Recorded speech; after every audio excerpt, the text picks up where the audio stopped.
Well, when we were really young, yes, the brothers did do the snow thing, as you said, yes, of course. But my mother always gave us chores, and we would have days to do the dishes and things of that nature, so that's how it was. But isn't it great, Bunny, to come from a large family? It is. You definitely feel, you always know the essence of teamwork, because that's what it takes to get through every single day. That's right. But you also have the comfort of knowing there's somebody looking out for you and somebody you can trust. And there's always, no matter what, there's always something to do, and there's always someone there. And like you said, I always said that we were so large and such a large family that we were our own best friends. Right. Because you always have friends when you're from a large family. There's always somebody there, and you become just united as one. What happened? How did Michael? What is your opinion? How did he drift away into this world where, he was medicated and almost sometimes surreal and out of touch? When, it must have been devastating to see him drift away. Some family members must have been aware of it, that he wasn't accessible anymore. Well, yes, it comes with time, and that's basically what happened. But what it was that during the burn, and when he got burned during the Pepsi commercial? The Pepsi commercial, yes, during that burn, and then that pain, and then the medication the doctors gave him. And who knew that medication keeps wearing on you that way? Because you didn't know, we didn't know. And eventually that's basically what happened.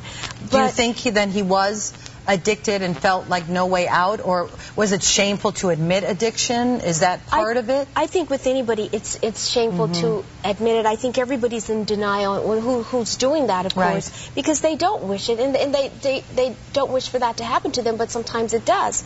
However, in this case, that's what happened, and when we found out, we were constantly trying to intervene, and the people that surrounded themselves with him would never allow us to get near him or come near him, and we've done a lot. We've jumped the gates, and we've done everything. However, I must say this to you and to the audience, is that when Michael did pass, he was very clean. He had been to treatment, and he had nothing in him. What he had in him is what they gave him. Because you said very early on that you felt your brother was murdered. Yes, I did. I felt that Michael was murdered immediately. And the reason why is because Michael told me, he says, LaToya, they're going to kill me over my publishing. And the publishing is his music, which is his catalog that he owns. He owns over 700,000 songs. He owns all of the Beatles catalogs. Most of your artists that you see performing, Michael owns their music, and that's what he did. He would purchase everybody's music. So whenever it's played like elevator music, that's his music you're hearing. But anyway, they wanted his catalog so badly. Who's they? The people that could get access to it. And he says, I don't want it. He says, I don't want it. I don't want it anymore. It's dangerous. They're going to murder me over this. I don't want to have anything to do with it. He would fight with it back and forth. He would say, but it's mine. I want it. I want it. And he'd say, I don't want it. I don't want it. They're going to kill me over it. And the whole bed. And that's why I knew. Because he knew the conversation that was going on. Which is so sad. Yeah, it is. It's devastating. I mean, for all of us, we see somebody that was an entertainer that's a part of our, the soundtrack of our lives, especially somebody my age. But for you, it was your brother. Yeah, it was my brother. Yeah. It's very different. It's just so it's hard to believe. It really is. It's so hard to believe. Yeah, I can imagine. We'll be back with Toya, and we'll talk more. We'll ask about the kids and everything else. We'll be right back.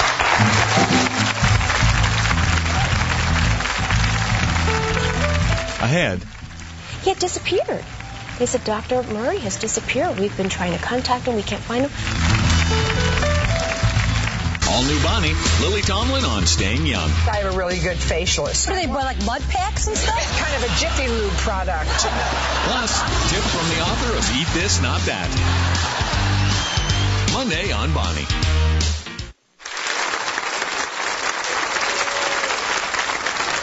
What is it like for the family to be at home watching this news coverage? Everyone's speculating and laughing in between, as if they weren't talking about a person sometimes. My brother Jermaine watched, but we didn't watch TV at all. We couldn't watch it. We didn't want to hear anything about it. We didn't want to know anything about it. But it seemed to me when I would see Jermaine on, he would be so adamant that Michael didn't have a drug problem and that he wasn't, like, almost as if it were shameful. But it really didn't stem from him, like, becoming a drug addict. He got burned, he got injured, he started to rely on the medication so that he didn't have pain. And, one thing leads to another, and you get kind of removed from the family because the family's telling you no, Yes, and you're not willing to exactly. deal with the addiction yet, Exactly. so you have to push them away. Exactly. Exactly. You're exactly right. And then the people that are around you help you to push them away as well. Right, because he didn't want people around him telling him no, probably, you know, and he wanted some... Exactly. But that's what they do, isn't it? That's the problem. You find somebody who's willing to yes. say yes, and that's what's so dangerous. And the people that are around you are the ones who are actually enabling you and giving you this, which is not a good thing at all. Right. Okay, I hate to interrupt. We'll be right back. We'll be right back. Next, LaToya gets answers. So I said, "You're the doctor?" He says, "Yeah." I go, "Come here. I want to talk to you. I want to know exactly what happened. You tell me what happened." We're back with LaToya Jackson. That was the video from her single home, and I want you guys to know that all the proceeds from the purchase of the single go to AIDS Project LA, one of her brother Michael's favorite charities. We were talking for a second during the break about what a difficult time this is, and it's kind of scary to hear you talk about it when you were just talking to me when you said there's just so much involved in this. Yes. And that you feel it was planned. Yes. Do you Yes. really feel that somebody really wanted your brother to be gone? Yes, I do. I do. And